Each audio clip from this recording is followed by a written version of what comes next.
legal.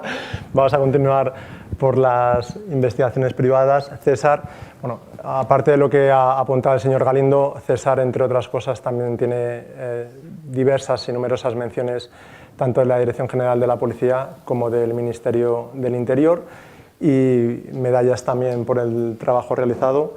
Así que, bueno, es uno de los mejores expertos en este país en esta materia, en la materia de las investigaciones privadas. Y César, es muy fácil la pregunta en estos foros: ¿qué nos aportan las investigaciones privadas en todo este mare magnum de investigaciones internas que se dan en las compañías? Bueno, buenas tardes, gracias Hugo, gracias a los asistentes y por supuesto gracias a la World Compliance Association por haberme invitado a estas ponencias. Y bueno, yo creo que aportan mucho la investigación privada a las investigaciones internas. Yo diría que sobre todo por la habilitación legal del personal que la realiza, que en este caso es el detective privado, y la regulación que existe, que ahora intentaré profundizar un poco al respecto. Podríamos definir las investigaciones internas como unos procesos de obtención y aportación y pruebas por iniciativa propia de la compañía, de la persona jurídica, y orientadas al esclarecimiento de unos hechos potencialmente constitutivos de delito o que contravengan el código ético o la normativa interna, incumplimiento de la normativa interna de la compañía. Entonces, en primer lugar, yo buscaría la legitimidad para realizar estas investigaciones internas. La legitimidad por parte de la compañía, bueno, pues parece claro que está en el Código Penal, el 31 bis, que todos conocéis, que serían los mecanismos de vigilancia y control para buscar esa hipotética exención de la responsabilidad penal de la persona jurídica. Y más concretamente el 31.4, el apartado B, que ya habla exactamente de las investigaciones y dice que si se realizan acciones de investigación que puedan aportar nuevas informaciones o pruebas, pues esto potenciará la posible atenuación de esa responsabilidad penal de la persona jurídica. Luego también podemos buscar esa legitimidad en el Estatuto de los Trabajadores, en el artículo 23, que faculta al empleador para el control o mejor dicho, para la supervisión de posibles incumplimientos de las obligaciones y deberes del empleado. Y ahí también podemos acogernos en cuanto a la legitimidad de la compañía. Y en cuanto a la legitimidad del operador, del investigador, pues en mi modo de ver hay una frase que yo la verdad es que la cogí al vuelo porque me encantó en su momento y que creo que además es, bueno, os la voy a comentar. En el 2014 hubo unas jornadas sobre investigaciones internas, yo creo que fueron pioneras, organizadas por la Fundación Ramón Areces, y en ese evento don José Javier Polo, en ese momento era el fiscal jefe de Madrid, luego pasó a ser fiscal de la Audiencia Nacional y ahora es un reputado jurista. Hizo una definición de las investigaciones internas que a mí me gustó mucho, y es que él decía que para que una investigación interna tenga legitimidad, o sea, legítima, deben existir sospechas fundadas previas, habilitación legal del investigador y que cumpla, como decía Irene, con los principios que todos conocemos de necesidad, idoneidad y proporcionalidad. Y bueno, más a más, que sea un poco la acción menos lesiva para con el investigado. Entonces, si recurrimos ahora a la regulación, que también, como sabéis, en los ámbitos o en el entorno de compliance, yo me he cansado un poco de escuchar que no había regulación en cuanto a investigaciones internas. Se habla ahora de la reciente 37008 de la ISO, que son unas guías, unas recomendaciones que están muy bien, pero en general se escucha, no hay regulación en España sobre las investigaciones internas. Yo digo, bueno, igual cabe mayor regulación, seguramente, sería mejorable, pero sí existe, en mi punto de vista, una regulación ya, y es la Ley 5/2014 de Seguridad Privada. Esa Ley de Seguridad Privada regula, entre otras cosas, la actividad de investigación privada llevadas a cabo por los detectives privados. Y, a mi juicio, una investigación interna no es ni más ni menos que una investigación privada realizada en el seno de la compañía. Por tanto, sí que está regulada por la Ley 5/2014 de Seguridad Privada.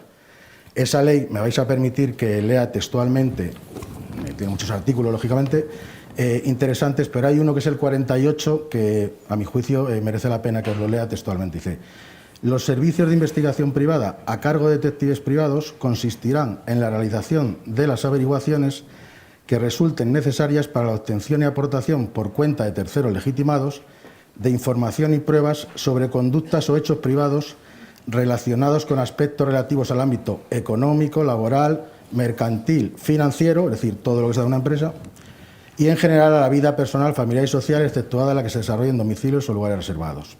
Entonces, este artículo 48, que más abajo vuelve a hablar de los principios de idoneidad y necesidad y proporcionalidad, viene a decir justamente lo que dijo José Javier Polo en su momento. Cabría introducir la existencia de interés legítimo. Lógicamente tiene que haber interés legítimo para poder realizar esta investigación.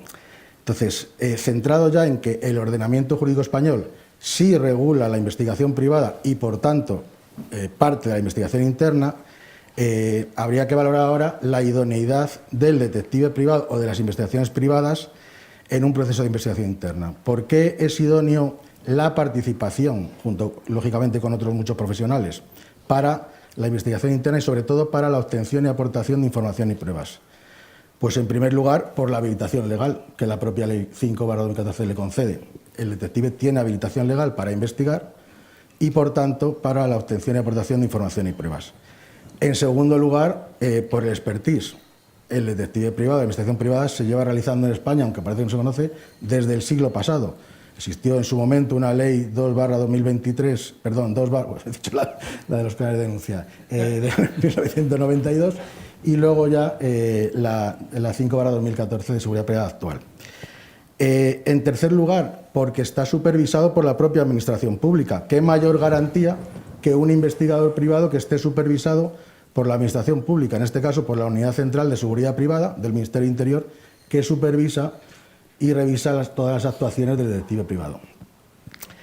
Y en cuarto lugar, muy importante desde mi punto de vista, porque el detective, en virtud de esa Ley 5/2014 de Seguridad Privada, dispone de unos privilegios legales que solo él en el ámbito privado puede disponer, que son fundamentalmente dos.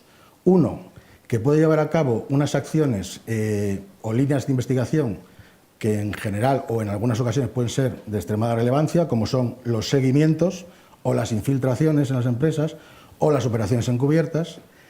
Y luego otro privilegio más importante aún quizá, y es que el detective privado, en virtud de esta ley y de numerosos pronunciamientos de la Agencia Española de Protección de Datos, está exento de comunicar al investigado que está siendo o va a ser investigado. Esto es importantísimo porque, obviamente, si yo voy a decir a un señor, oye, que te voy a investigar, va a dejar de hacer lo que quiero averiguar. Entonces, no me va a permitir llegar hasta el fondo. El detective privado está exento de esa comunicación. Entonces, en ese sentido, entiendo que es una figura idónea que puede participar. Luego, estrategias de investigación, pues, además de las consabidas, y no me entretengo mucho, pues, la entrevista personal, el corporate intelligence para detectar vinculaciones de los malos, entre comillas, o el análisis forense de los equipos electrónicos, al que también se ha referido Irene. Hay otras, al menos 3 líneas de investigación que comenté antes y que me parecen fundamentales para determinadas investigaciones que se van a aplicar, que sean los seguimientos, las operaciones encubiertas y las infiltraciones, como decía. Ahí voy a comentar muy brevemente 2 casos de éxito, no sé llamarlo así, o casos prácticos, pero bueno, que puede ser, gráficamente nos puede dar una orientación. Uno muy rápido es una multinacional de productos químicos, por el canal de denuncias le entra una comunicación que dice que determinado departamento y determinadas personas de este departamento están haciendo vertidos de productos contaminantes en un río. Entonces, el departamento de compliance, una vez valoradas y recapituladas todas las informaciones, recurre a nuestro despacho para ver cómo podemos ayudar. ¿Cómo podemos ayudar? Pues muy sencillo, haciendo un seguimiento a los sospechosos y efectivamente damos con que se confirman las sospechas de lo que estábamos hablando. Y luego muy rápidamente también, otro caso muy parecido y que seguramente que muchos de vosotros habréis vivido en vuestras empresas, entra también por el canal de denuncia, una denuncia de un acoso laboral de un directivo hacia una empleada. el departamento de compliance le pregunta que aporte las pruebas, no aporta pruebas, aporta información y aporta un testigo que es un compañero de trabajo, que supuestamente no hay vinculación entre ellos. La empresa recapitula esa información, hace una valoración de los hechos y nos solicita cómo podemos intervenir nosotros. Entonces, nosotros en una primera instancia realizamos una investigación de antecedentes y vemos que efectivamente sí que hay una vinculación entre el testigo y la denunciante. Lo comunicamos a la empresa y proponemos una estrategia, y es: la empresa va a citar a la denunciante y al testigo para hacerles una entrevista personal en las instalaciones. El día de antes, previamente, nosotros hacemos un seguimiento a la empleada y efectivamente vemos que se reúne con el testigo con el cual supuestamente no tenía apenas relación y con una tercera persona más, que resultó ser luego un asesor jurídico, digamos, un abogado. Van a la empresa, se da la entrevista. En la entrevista nosotros colaboramos también de dos maneras. Una, con un detective del despacho, experto en sinergología, en conducta no verbal, que apoya un poco la tesis, su análisis de que efectivamente hay un interés o mala fe en esa denuncia, y otra a través de un escrito de otro detective compañero experto en grafología, que como sabéis es una disciplina que también puede sacar determinadas conclusiones a través de la escritura de las personas. Estas dos cuestiones refuerzan, junto con obviamente la labor del equipo de asesores legales y con otros equipos, refuerzan la idea que ya previamente habíamos visto nosotros, que existía una mala fe en tanto en cuanto habían, digamos, argumentado que no se conocían, y obviamente había una vinculación previa y una mala fe que quedó desmontada en ese momento.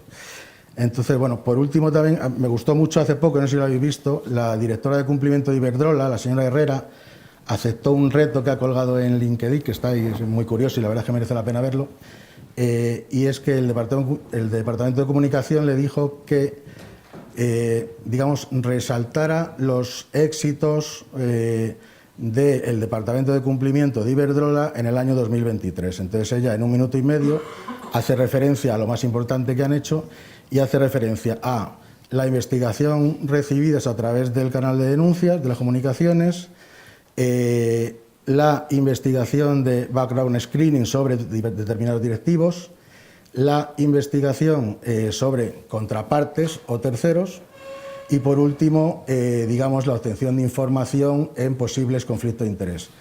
Ahí podemos ver, desde mi punto de vista, 4 aspectos fundamentales donde la investigación privada puede aportar valor a esas investigaciones internas.